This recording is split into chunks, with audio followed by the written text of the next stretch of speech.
ስሜ ቤተልሔም ሰለሞን ይባላል። ማንም ሰው ሊሆንለት ከሀገሩ ርቆ መኖር የሚፈልግ ሰው የለም። ግን የህይወት ነገር በአጋጣሚ ሌሎች ብዙ ነገሮች ከሀገራቸው ርቀን እንድንኖር ያደርጉናል።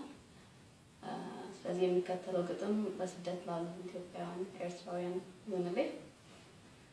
የሀዘኔን እንባ የብቸኝነቴን ለቅሶ ማን አይዞሽ ይበለኝ ደርሶ እህት ወንድሜ እናትና አባቴ በሰው ሀገር ላይ ሆኗል ብቸኝነቴ።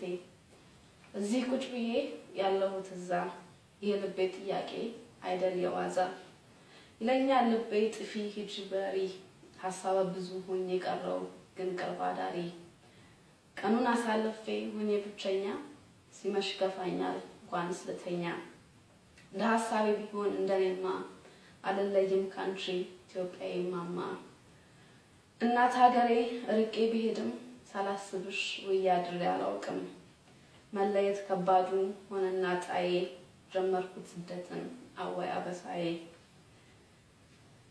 ናፍቀኸኛል አባቴ ሰለሞኔ ዳሪ ጓጉቻለሁ አልደርስ ብሎኝ ቀኑን እቆጥራለሁ ምክርሽ ገብቶኛል ወይኗ እናቴ ያልሽውን ሁሉ መች ቀረ ማየቴ እንዳልነግርሽ ሀና ሁሉን አብጠርጥሬ እንደላዋይሽ በቅርብ የለሽ ለምስጥሬ መከበሪያዬ መከታ በሄድ የትም ለጉልሃቴ ደራሽ ዮኒዬ የለም አመሰግናለሁ።